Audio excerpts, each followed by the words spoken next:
away. What are you proudest of as far as your role is concerned? Well, I'm proud that I was a member of this movement, was and am a member of this movement, and I did something in it when I was able to, and I'm lucky I'm still able to now. So that's it. Senator, I call you that because I covered your election in Atlanta back Hey, then. how you doing? You haven't changed a bit. Clean living. Do you agree with those who see a link, let me rephrase it. To what extent do you see a link between President Obama's election as first black president and enactment of the Civil Rights Act, the Voting Rights Act, and what you all did?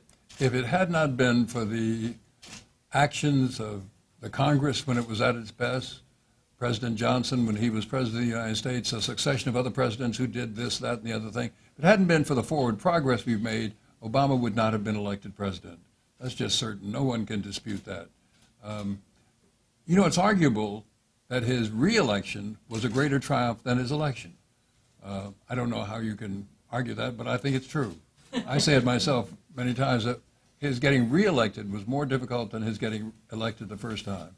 But none of those things, the election or the re-election, would have been possible had it not been for the achievements of the civil rights movement, the struggles to make America the more perfect democracy, and the attention we need to pay in the future to the unfinished business.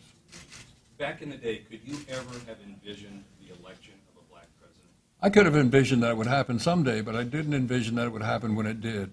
And I didn't believe that President Obama would be elected until he had won the Iowa caucus. Until that day, I thought I was wasting my time to vote for him. I was wasting my vote. Why would I vote for somebody who couldn't win? But when he won the Iowa caucus and this overwhelmingly white electorate said, okay, he can be my president, that just did it for me. Can I, just one more, what lessons do you think the Obama White House can take away from the movement as it confronts increasingly the issues of income inequality that the president's hoping to make part of his last couple of years in office? Well, I think he or any American president can take heart that there is a movement in the United States, there was a movement, and that movement in the past helped presidents accomplish great things. But I don't think you can make real comparisons between President Johnson and what he faced and President Obama and what he faced. These are different times, different places, different circumstances. So these are not the same. And to believe that President Obama can suddenly magically transform himself into President Johnson, I think it's just not realistic. But I think any president can say, I can accomplish great things if I can rally the people behind me. If I can get the people to say, we want this too, then we can do these great things. You mentioned voter restrictions. We've also had the Voting Rights Act in the Supreme Court, affirmative action, and other issues that speak to civil rights across the country, whether it's stand your ground, stop and frisk. Do you think the country's moving backwards when it comes to civil rights? The country's moving backward when it comes to some aspects of civil rights. This decision by the Supreme Court in Shelby, that was a big, big backward step. And the thing that's not surprising about it is this is something that Justice, what's his name, the Chief Justice? Chief Roberts. Yeah, Roberts, had been thinking about for years, since he worked for President Reagan. He was an enemy of blacks voting then, and he's an enemy of black people voting now. So it's not surprising that he engineered this, that he made this happen. And the danger is that we may not be able to correct it. There's a bill before the Congress right now, but it itself is not sufficient. It's not as good a piece of legislation as it ought to be. And there are almost no Republicans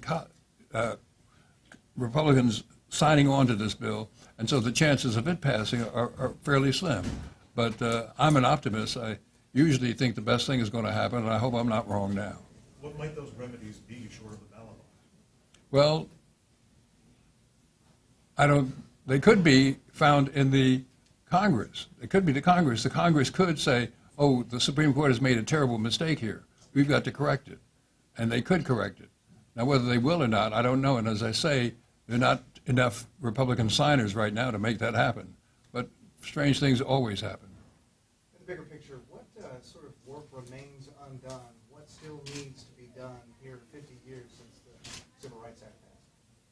Well, I've always said that one of the failures of the movement for civil rights is it's failed to pay enough attention to the problem of housing segregation. Black people live over here, white people live over here, these people live over here, these people live over here. And as long as that is true in America, and has been true for as long as I've been alive, As long as that is true, some people get short shrift and don't get enough of all the good things of life that they should have. And we've not paid enough attention to this, and we need to pay more attention to it. So that's one thing I think we ought to pay more attention to. There are many others, but that's one.